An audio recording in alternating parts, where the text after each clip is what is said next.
welcome back from Philly, first of all. Thank you. It's a pleasure to see you again. Tell us a little bit about yourself.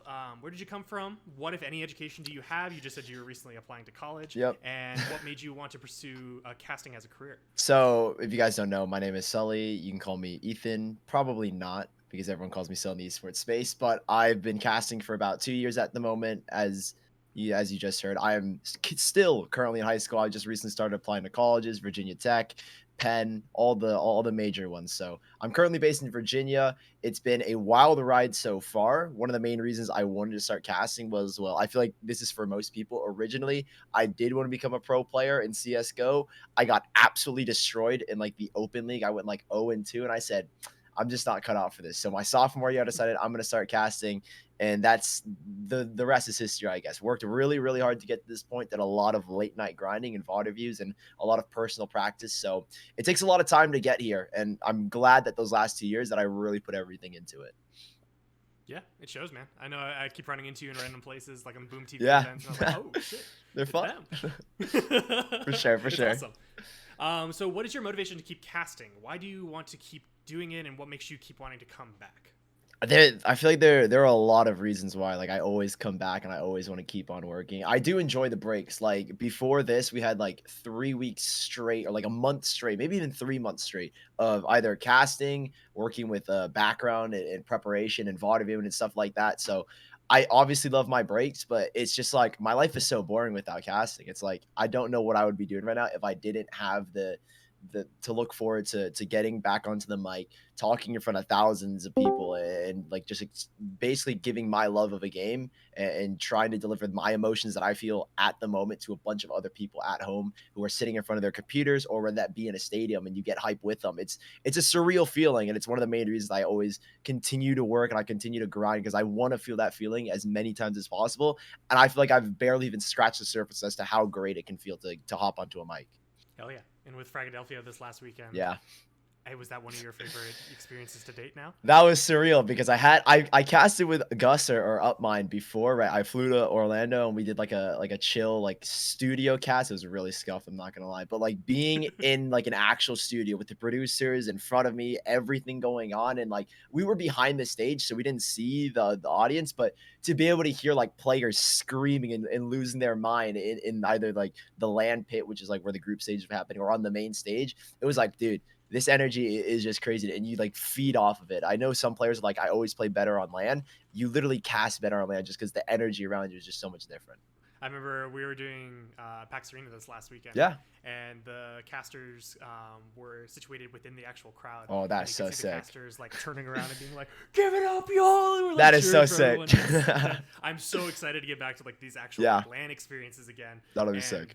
That's what esports is in my mind. And these online events, they're fine, they're dandy. It keeps everyone safe. Yeah. Let's get back to LANs, please. Yeah. And like I haven't even experienced like an actual stadium of people in the energy. So when that happens, it'll probably be like one of the most memorable moments of my life. Keep up your trajectory. Thank you. You'll get there. One day. Okay, cool. Let's dive into some professional questions. Yeah, for sure. Tell us a little bit about your experience getting hired.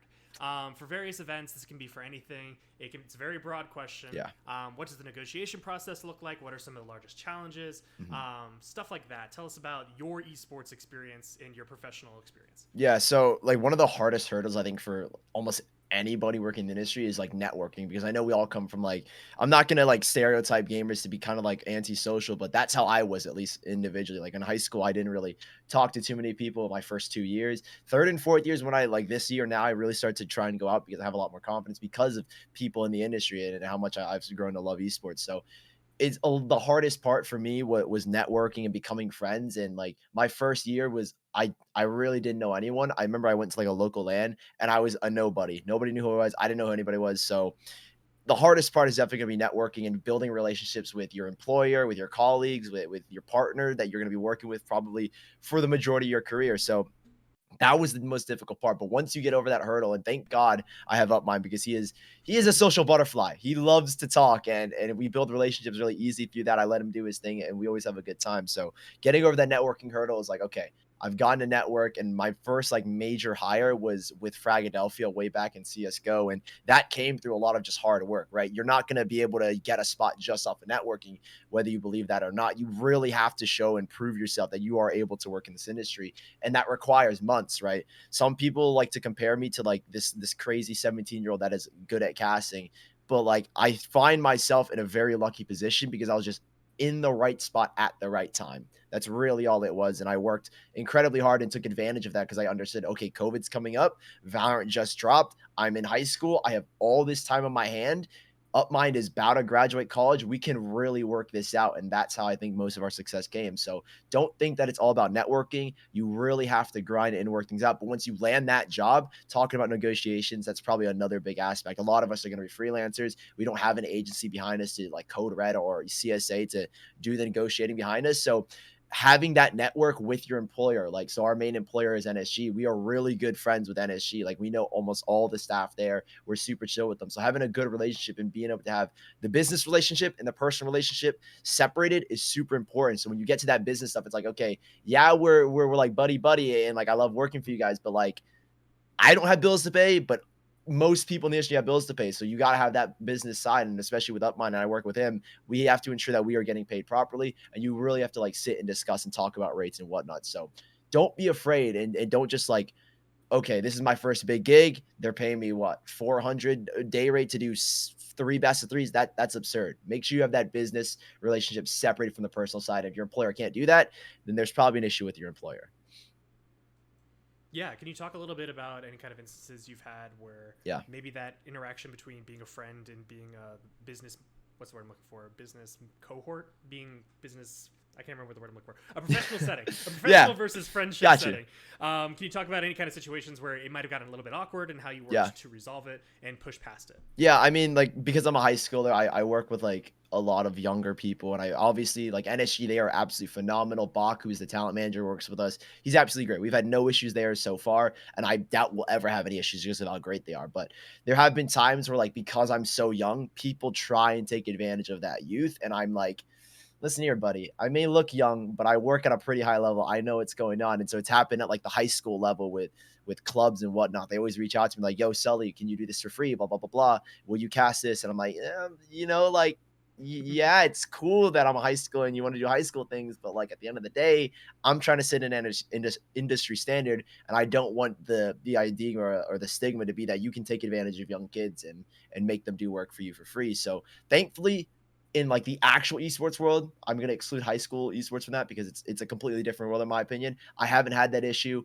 I hope to never have that issue. Now we have had like one small one, and it's probably the most major one in Valorant, is the Pulse Arena and not getting talent paid. At the time, I was super amateur and I didn't exactly know what was going on. They were paying us like 600 a day to do like 12-hour broadcasts, which wasn't too bad if I'm being completely honest for an amateur, but not getting paid for like 6, 7, 8 months was pretty crazy. And thankfully we had NSG step in and help cover that budget. So again, it's like far and few, at least in my experience, but I know a crap ton of people that have gone through it. And so when that does happen, you really need to consider like, okay, am I willing to do this work for because they're a friend? Or like, is this a situation where I shouldn't be getting exploited? I can definitely get behind that. On that topic, you got lucky. You haven't gotten into collegiate esports yet either. I've touched it a little, very minimal.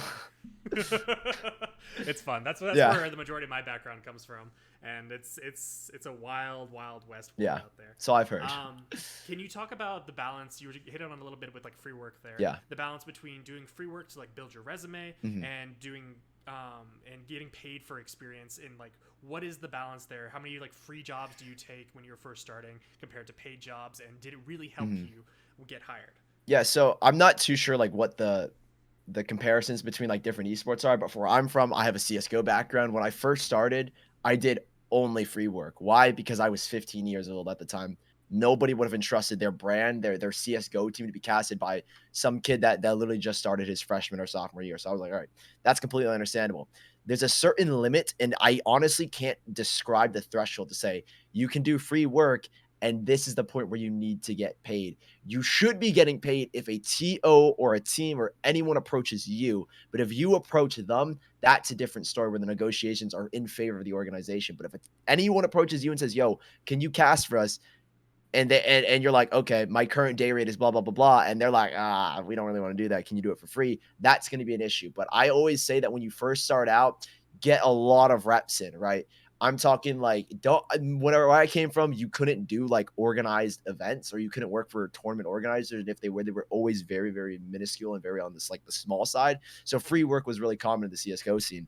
What I used to do is there was like an open league and open broadcast matches that you could just hop into. I would cast every single day, any match I could. And that's where I got my experience. Then from there, you build up that reel, you build connections, and hopefully by then, you're not going to be the one going to tournament organizers and going, hey, can I work this event? Or if you have to, set that standard that, okay, I'm coming to you and you know my quality, I still should be getting paid. I don't have to do free work, especially if you've been working your ass off to get to that position.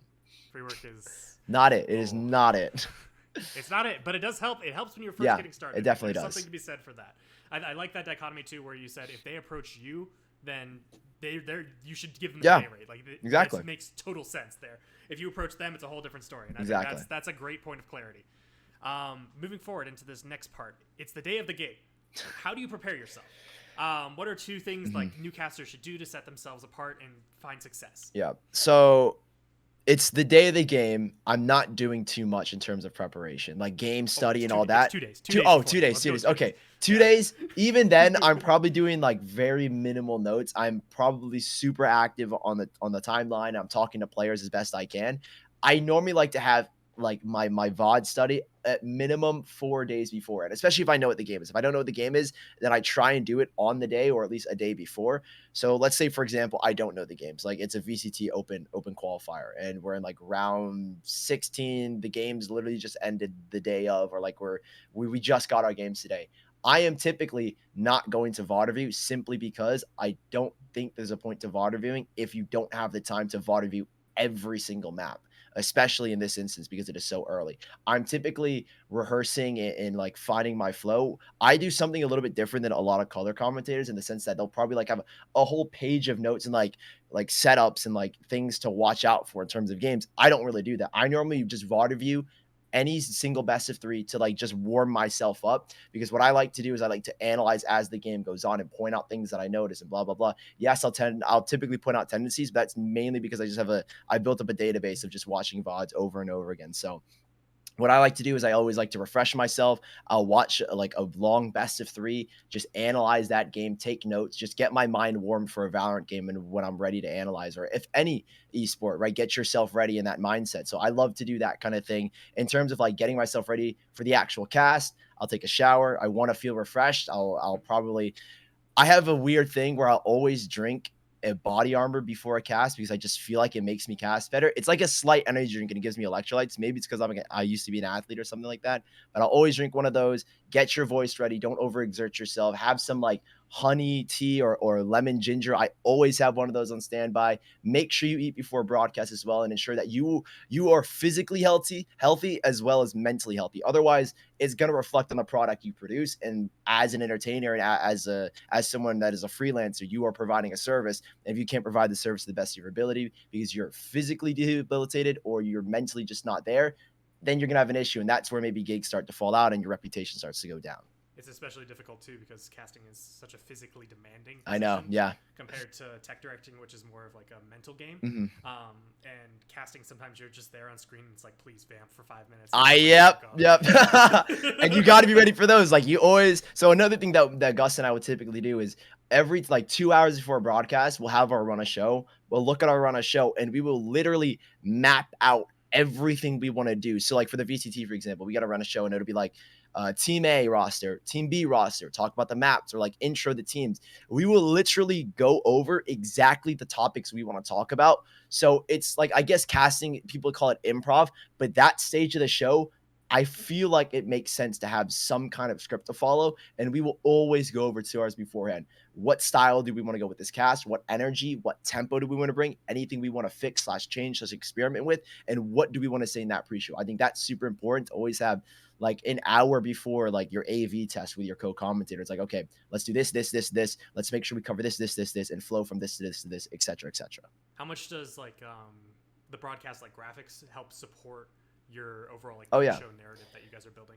Yeah, normally we work with a phenomenal team over at NSG, which is the team we typically work with, right? We work with Pinecone, who is the main technical director. We work with obviously the observers. We always tell our technical director, like, this is what we want to script out. This is what graphics do you have that could help supplement us. And so she'll normally go, I have this cool Sentinels hype video that we could bring up. And we did that. And it was super sick because Gus did like this crazy cool transition to hype up the Sentinels as they were the Iceland winners. And so we scripted that all out. And then we move into the rosters and we go, okay, we want to bring up this roster first because we think we can transition talking about this last player into this other team because so-and-so used to play for FaZe Clan. So let's talk about that and transition forward and stuff like that. So we always make sure that what we have in our mind is always translated to our producer, and our producer is going to be like, okay, I can supplement you with this and help make the transition a little bit easier. I think like a cool example was earlier today with Masters. I don't know if you guys know who Yeti is, but he's the cinematic observer for Valorant Esports. He did that cool transition,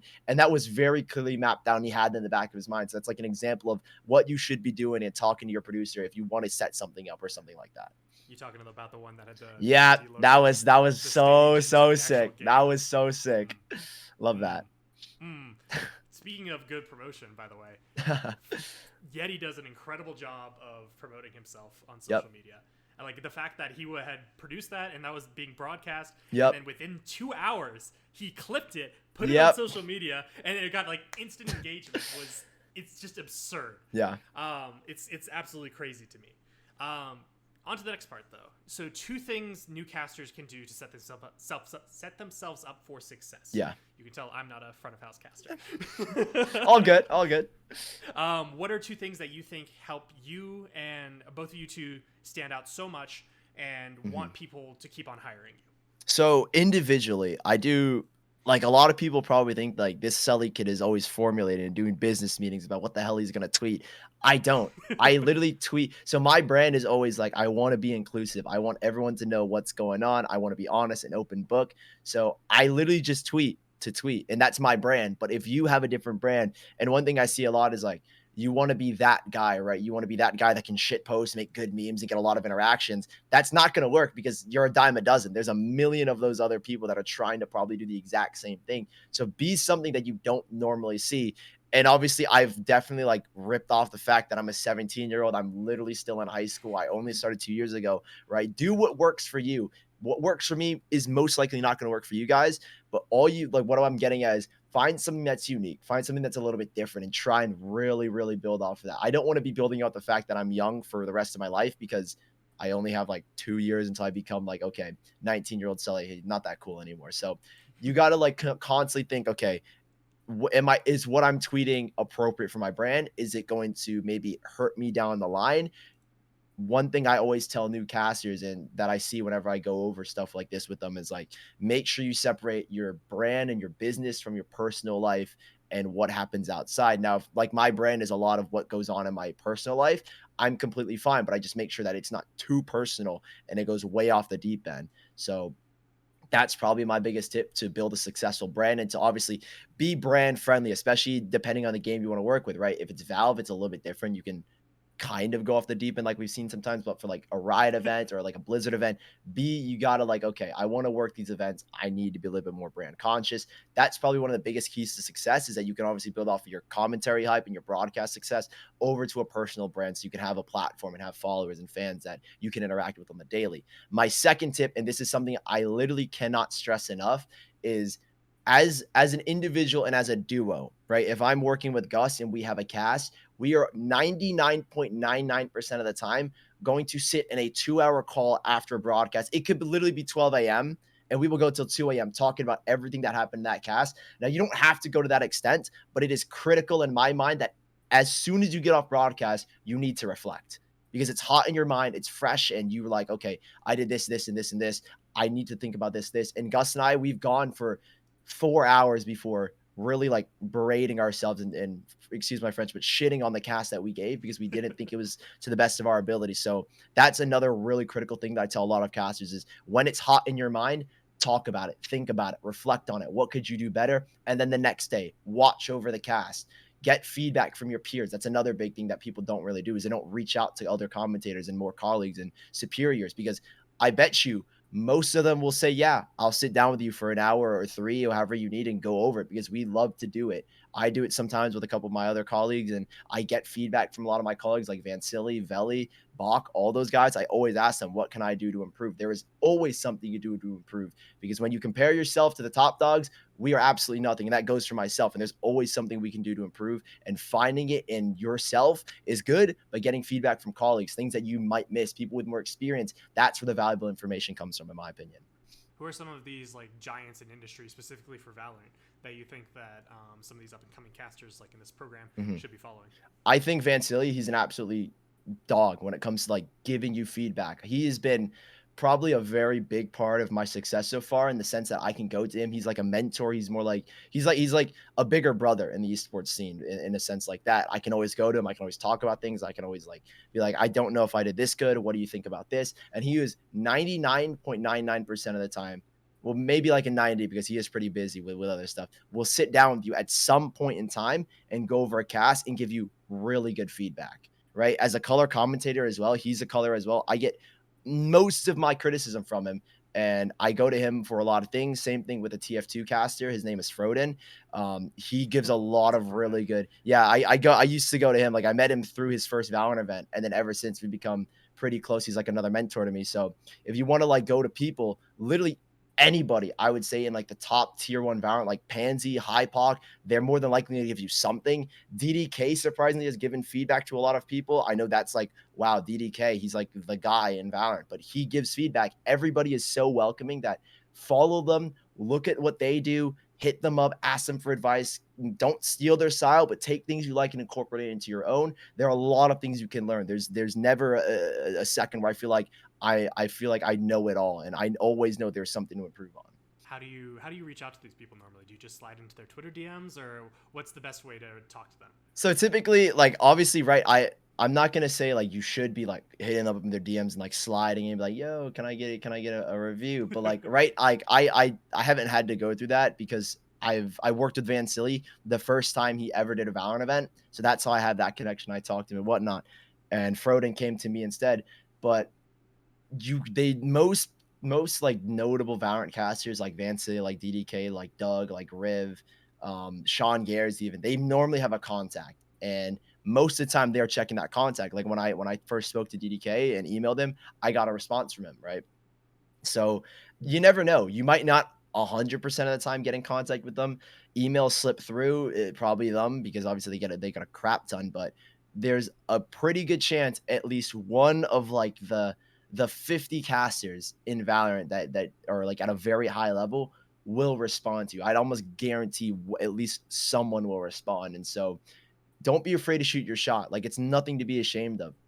Everyone still does it. I know even like Doug, Riv, all of them still look for feedback, because again, everybody knows there's something to improve on. So you can slide in their DMs, hit them up with an email, go through a mutual, anything, like literally anything. It's nothing to be ashamed about, because everyone had to go through that stage, in my opinion. Asking for help is the first way you can improve. Yeah. And finding a good mentor is invaluable. For sure.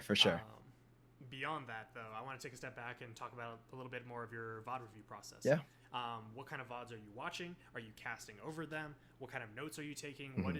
Step us through in a little bit more detail about what a Vod review session looks like for you, and what kind of details are you looking for? Are you just looking for like overall updates about the games? Like, okay, cool, Sentinel did this kind of trend, or like, what are you looking for?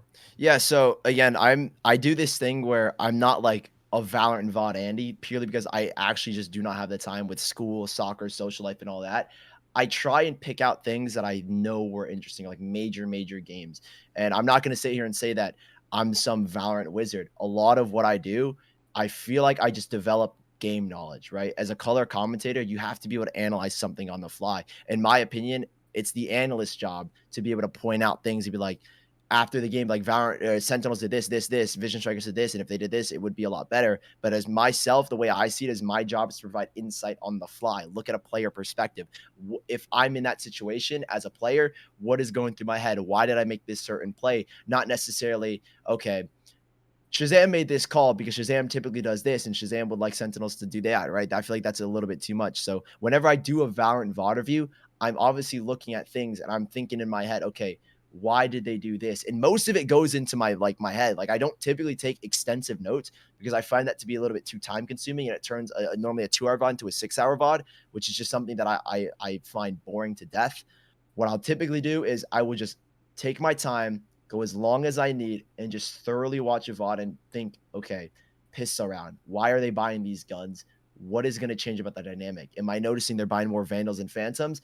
What could be the reason for that? Oh, we're playing on Breeze. It's a much more long distance map. Perhaps they're going for long range engagements, looking to play solo picks. Oh, Spectres. They bought full Spectres this round. What's going to be the play here, right? I'm like actually practicing what I would do in a cast, where if I'm looking at a pre-buy with the team and I'm like, Vandals, okay, what did I see in the VOD I studied and watched the other night? The team bought Vandals. They played a much more long distance game and stuff like that. So it's practice what you actually are going to do. And that's what I think VOD reviews are. They're not necessarily look, analyze, Vision Strikers are the best team because they have the greatest coordination, and Stacks can throw crazy flashes or whatever, something like that.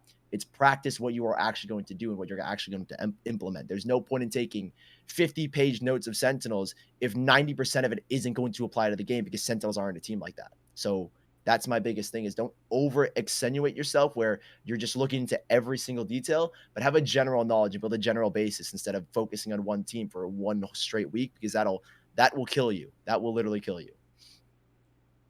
Fatigue is a huge thing, especially in esports, both for your physical voice and for your mental game. Yeah. It's a lot, especially when you have a 12-hour cast and now you got to review it all. Yeah. Or a 2-hour night. I know, right? It's a lot. Last question before we move on to the next section of this. How do you build stamina for cast and commentate for so long while maintaining hype and energy? I give a lot of credit to Gus and Upmind, I call him Gus, because he is like my lifeline. If I can't give the energy, he is 90% of the time going to bring me up. Like his hype levels, I swear to you, he could be on 24 hours straight awake and still give you a great show because of his energy. So I give a lot of credit to having my stamina, having my energy from him. And it's great when you work with someone that is just as passionate, because it's like, I can go for 10 hours, but if my other person isn't feeling it and they don't have the same energy, they don't have the same passion as I do, it's like slowly seep into me, and I'm going to feel that drain as well. But some things I like to do just in general to keep stamina is always have snacks next to you, right? Make sure you're eating right. Don't have a bag of chips next to you, because that will make you feel sluggish. Like I have this thing, and it's kind of funny because I've done it ever since I started. I have like a stash of Cliff bars. I don't know if you know what they are, but like energy bars for like rock climbers and cyclists. I have a stash of them, and every time I cast, I will always bring like a whole box with me, and I would just sit there during breaks, eat a Cliff bar, and it's like 250 calories, and it gives you so much energy to keep going. So have snacks on standby, plenty of water. If you're not drinking enough water, I always recommend it. Don't have anything else besides either water, an energy drink that gives you electrolytes, or in some circumstances, a Red Bull or a Monster is fine. But typically I don't like to do that because I don't know how it's going to affect my body, how the caffeine will circulate. But water is critical. You should be drinking probably, I think the daily standard is like 2 liters, if I'm not mistaken, or something close to that. Have like that in itself and drink that throughout a broadcast, because you will be using a lot of energy. You will be sweating. You will be extenuating your voice, and having that water on standby will be a lifesaver. Some casters as well like to stand when they cast. I used to do that until I got this god tier chair, and I've never gone back to standing because it's just so much more comfortable. So some casters will stand. It'll like really dial you in and focus you up and keep you awake. Other casters can chill in a chair like this and like have proper posture, make sure you're not slouching too much, so you are energized and you feel like you are giving your best. There's a lot of things you can do, but those are just some of the few things I do. Good tips for just general working a 9 to 5 too. Yeah, I used to have literally a whole drawer of Cliff bars. Yeah, they are so good too. I love them all. Love them all. They are lifesavers. All right, on to the next section. Obviously, casting, there's a whole lot of experience working with another person. Yeah. And in your case, it's working with Gus. Mm-hmm.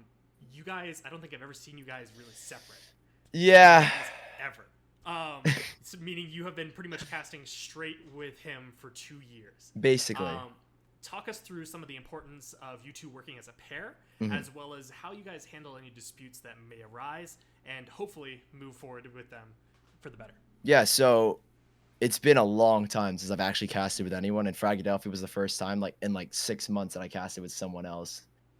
So as a duo, the reason why, so I actually have a couple comments to say because it is very important, right, to have a static duo. And a lot of esports, that's what broadcast companies want. They want you to be static with someone because you can provide a very stable product and you can provide a good performance 90% of the time. And that's what Gus and I developed. We've become very comfortable with our style and whatnot. But having and being able to be flexible is a big thing. Now we can touch on that maybe later. But in terms of a duo, I've worked with Gus for a year, and I will tell you the first probably like 6 months were absolute horseshit. Like we sucked. We were absolutely awful, and it pissed me off a lot.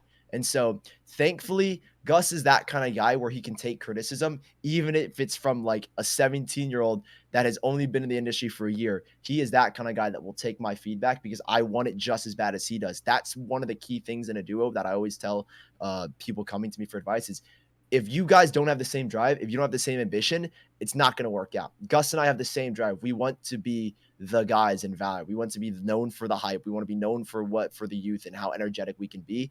And if you and your duo aren't on the same page, I'm like, better late than never. You should start exploring other options. That's where that flexibility comes into play and being able to work with other duos. But for a static duo, having the same intentions. What do you guys want to do? Talk about what you want to develop as a duo. Like for Gus and I, it wasn't for like 6 months until VCT actually came around. And after, it wasn't until like the second VCT challenges that we were like, that's it. That's what we need to do. We need to do this, this, this. And then from then on out for like, I'd say 3 months straight, every single day, we would have some kind of talk about a cast, what we want to do, what we want to implement, Vod review together, cast review together. I have this very funny metaphor where I say, if you're not treating the duo like a girlfriend-boyfriend relationship, it's not going to work out because you have to have that commitment, in my opinion, especially if you are trying to make it the top level. Every other duo is doing it. Every other duo is working just as hard, if not 3 times as hard. So you have to step up your game and you have to be committed. Being in that static duo, you will learn a lot. You will have a lot of arguments, and the way we deal with arguments is probably completely different because we will go at a screaming match for a long ass time. Don't tell anybody I said that. That's probably not something I should put out in public, but we have arguments a lot. So to have a relationship, some duos will either be really best friends. I think Gus and I are at that level. We've become really, really close. I've spent a week with the dude in Orlando. I've seen his hair fall out of his head, literally, and I've stepped in his hair because he has so much of it.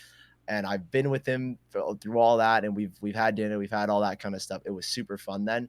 But other duos will just literally be a professional relationship. So again, it goes back to that intention thing. If you're not on the same page, it won't work out. So make sure you know it's like, okay, are we professionals or are we really good friends? Because I know like Sadokist and Henry G, arguably one of the best duos of all time, had a very professional relationship. But then in comparison, Anders and Moses had like a best friend relationship. That's where their duo energy came from. So having long talks with your duo really, really helps. And I can't even if I'm being honest, the hours that Gus and I have spent just talking about duos and how we want to cast in our future as a duo, it's I can't even remember it. It goes way into the late evenings and even in the early mornings. So that's where I think that comes into play. And I think your other question was how we deal with like disputes and stuff like that, if I'm not wrong.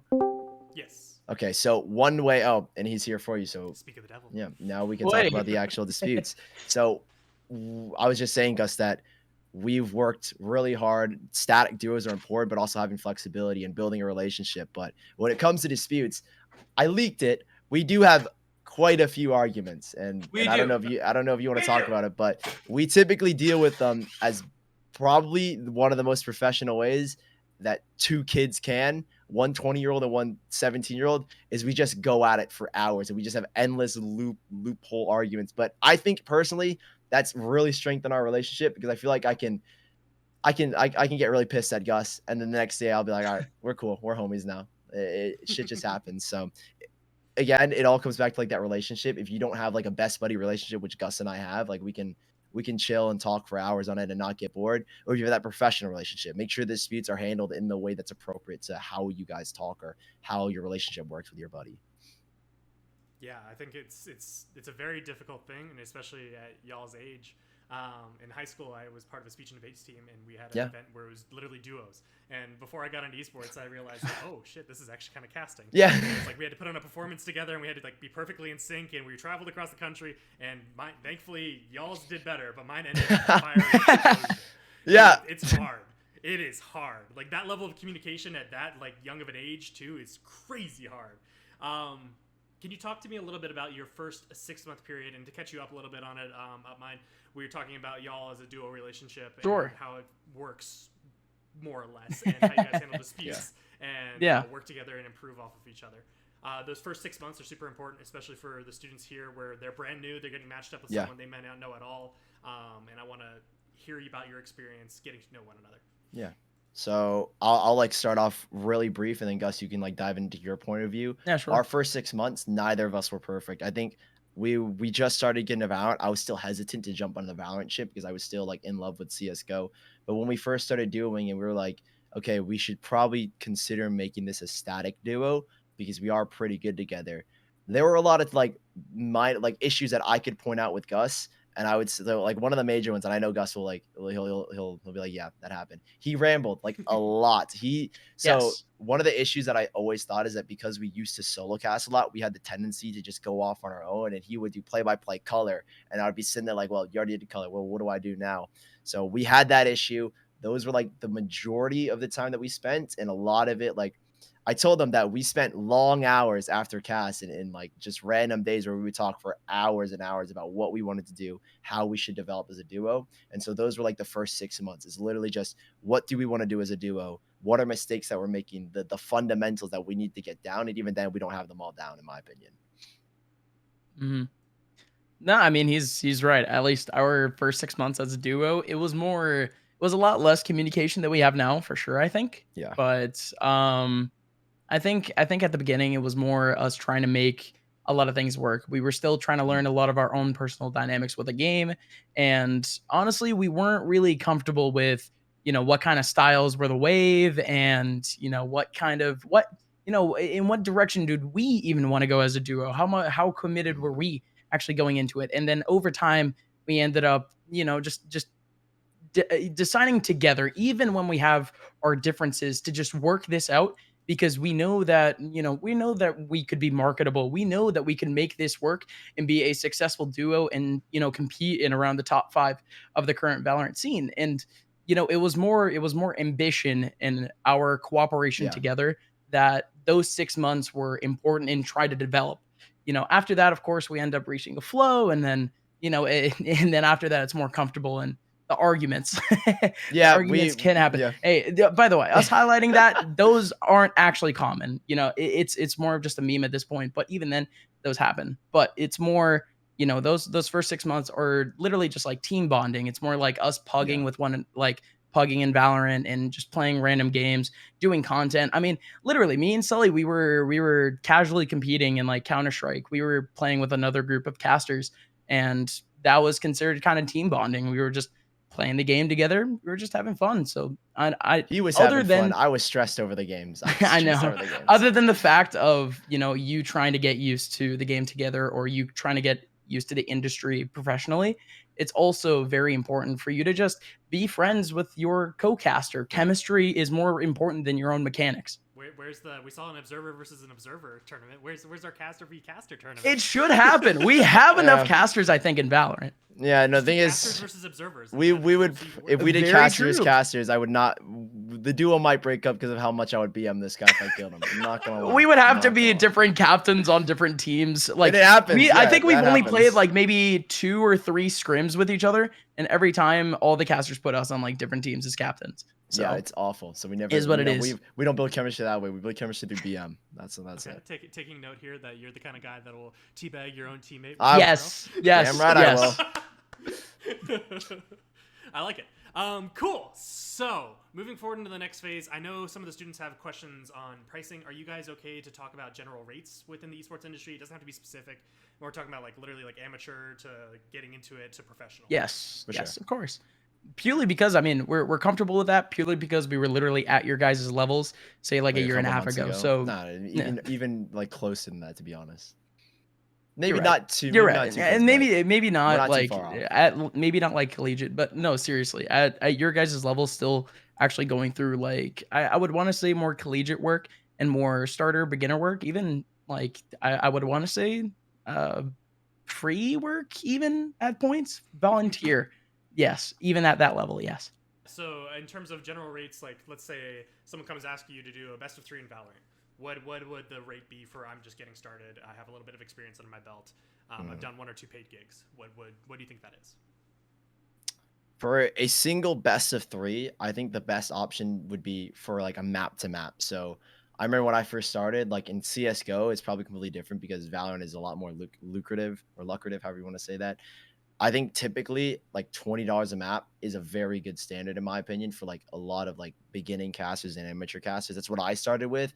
And then eventually if a TO is like, all right, you want to do this tournament? We got like 2 best of 3s, 3 best of 3s a day. That's when you're like, all right, buddy, hold your horses. 3 best of 3s a day. Yo, we're looking at a day rate, my guy. We're looking at a day rate, my guy. Because I'm not getting paid that's 9 best of 3s, $180 to do possibly 9 hours of broadcast. We're looking at a different story here. Yeah. And it's also security. You don't want to have that many best of 3 scheduled when like it could be 4 maps and you could potentially earn significantly less than what you would actually, I guess you could say put over for that time. So pretend the best of 3 to be that full 3-hour allocation. So whatever time ends up taken off is actually money that you're potentially losing if you ended up doing that map rate. So that's why you would do a day rate and more or less try to average that. Don't try to go for the absolute max from the very beginning. Like pretend you have a 9-hour day and it ends up becoming a 6-hour day. More or less, you want to do more or less like the 7 to 8 range rather than the full thing, something like that. But when it comes to, I guess the nowadays, if you guys are going to get into potentially local lands, it would be more preferable that you guys do day rates because you guys are going to be available all day. You guys are just going to have to get pulled in and out. So it's a lot more security if you guys end up, of course, allocating an entire day, of course, getting the day rate. Yeah, and one thing to keep in mind is that day rate doesn't include just the broadcast day. It includes the tens of hours that you do of preparing and Vod Reviewing and stuff like that. So day rate doesn't mean just on the day. It allocates for all the prep you do beforehand. So you could have a 4-hour day and get paid $400. A good chunk of that should also allocate for the fact that I spent like a whole day preparing for this event and going over a tech rehearsal and stuff like that. So keep that in mind as well. Yeah, and don't forget too the per diems and the travels and all that stuff as live events come back. For sure. It gets real fun there where you get to have to keep every single one of your receipts. Yeah. Had to go through that through Frag. It's not so fun on the Uber side of things. Philadelphia, okay, by the way, Philadelphia. This weekend has been inexperienced. That's just my take on things. You okay over there? You want to talk about it? Ubering in Philadelphia is impossible, and I am going to be invoicing NSG a little bit too much. Oh God, I remember in New York City, like from the airport to my hotel, which was like a 20-minute drive, was almost a $200 Uber, and I'm just like, are you kidding? Yeah, it's crazy expensive. It is idiotically expensive. It's cheaper than a cab. Damn, it's crazy. It's crazy. Anyways, for like day rates, how do you price a day rate for y'all? Is it your hourly rate times 6 or 7, or is it just like do you mark it up any bit, or like what's your calculations on that? I think mainly there's currently a standard with our tier at the moment, so there's more of I think us as Valorant casters, as a group of casters.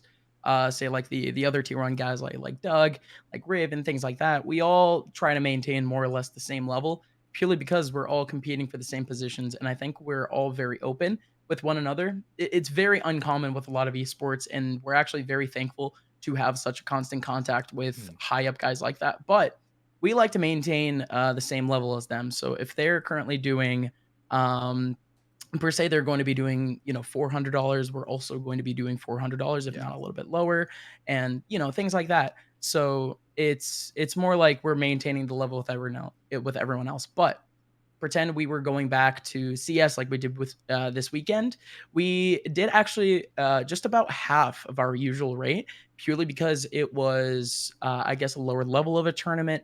It wasn't I guess you could say as much of a time commitment as others. So, it's more of a personal gauge sometimes with your own rate.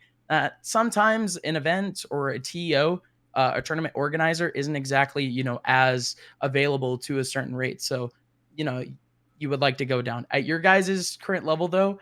I think at this point, you guys already have very fair rates at around like the $15, $25, $30 range. So honestly, stay to that. If anyone pushes anything below that, no go still. But when you're starting to get at a certain level, especially at around tier 2, where you're starting to do a lot more consistent gigs, especially with a lot of leagues, you guys want to maintain a little bit of a standard. So yeah. Definitely. And I think the only thing to touch base on that is also, I like Gus said, gauge the event, what's going on, but also like ensure you know your worth. Like if the event is like a tier 2 and they're offering you $200 a day rate, that's like, oh, we got a little bit of issue, right? If the prize pool is 20K and you're getting offered $200 a day rate, it's like, that's a tiny issue. What's going on here? So like gauge everything, like take everything into account, and don't be afraid to reach out to other casters that might be working the event, or colleagues just in general that have a lot of experience. I'll say this now. The perspective that you're hearing from both me and Sully are a little bit more spoiled nowadays, but I'll tell you guys straight up, like, again, still, even if there's a TO offering a little bit lower than usual standards, and especially if that opportunity is being handed over to you guys, that's the thing. The opportunity is there for you. The door is open for you.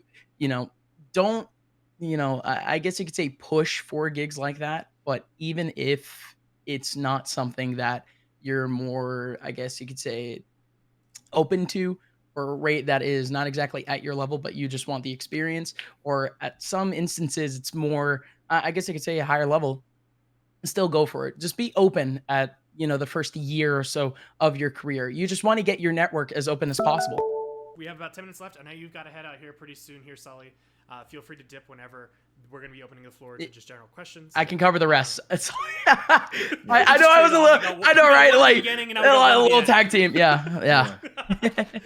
I respect it. So I want to talk about, I know a lot of these kids have a lot of questions in terms of more of the technical questions. I want to hit on Ashkin's first, of how do you like to pass the mics in handoffs? What methods do you find best to pass the broadcast to break? Stuff like that, where it's like some of the more technical questions of how do you control the flow of the show? Yeah, so I'll go and start off. Like, we've been together for a year, so it's like I know most of his tendencies and when he's gonna hand me the mic. And like on land, we have that thing. We have this cue where I'll like throw my hand and be like, yo, Gus, yo, give me. I see something that you don't. Or if we're mid cast, like I know like a couple of casters would like, when they're like online, they'll have like a second camera and they'll use that in Discord, and like you'll use hand signals. They're like, I'll wave at my second cam, like, yo, pass it up. Big tip, but, by the way. Yeah, after like a year, I've typically just gotten to know his tendencies, like how the end of his sentences run, how we feel in a moment. And it also comes to like, again, that chemistry and having those like long discussions, like how do you want to cast? And like at certain points, we've had issues where our sentences will sometimes overlap and overrun, but typically like I'll be the guy that's like, all right, I'm gonna step down, like Gus take it so it doesn't turn to awkward, because he's the play-by-play, he's the one providing the energy and stuff like that. So having that balance, having that understanding between a casting pair is super critical. And discussing, like, I think some things you can do is like just say their name, and that's like the cue. Like, and here's a great play, Gus, and like that's like the cue. Like, okay, Gus is like, all right, yep, my turn now. That yeah. kind of thing. As much as that's as much as things like, just saying out the name is like as easy enough. Like Sully said, over time, you're just going to know tendencies. You're going to know, certain words, certain vocabulary. Yeah. And, but also I think nowadays when you start getting so used to a game, I think just instinctively, at what time of a round, when it's time to toss to a certain person. Although me and Sully are a little bit more dynamic, we still have a little bit more of a separation between me being the play-by-play, him being the color. Yeah. And then, when it's time for the climax of the round, it comes back to me, and then I can toss it back to him for the analysis, So sometimes that's our get out of jail free card. So, even if there's like just a timer going down, we can still tell like physically what we want to say or when we want to say something. But, it takes time. It takes time. Don't be surprised if you struggle at the very beginning, especially being staggered, or you talk over someone. Don't be overly apologetic. It happens to absolutely everyone. Trust us, it literally happens to us all the time this weekend. Yeah. So, it happens.